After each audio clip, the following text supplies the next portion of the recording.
Thuở ấy xa xưa có một nàng thiếu nữ, một đóa hoa hồng tình phơi phới, tuổi mới trăng tròn.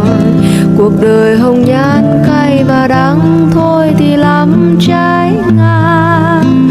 Bao nhiêu trai làng yêu nàng, đi theo xin nàng tím vàng, nàng vẫn không màng. Nàng đã chót yêu một chàng nghệ sĩ.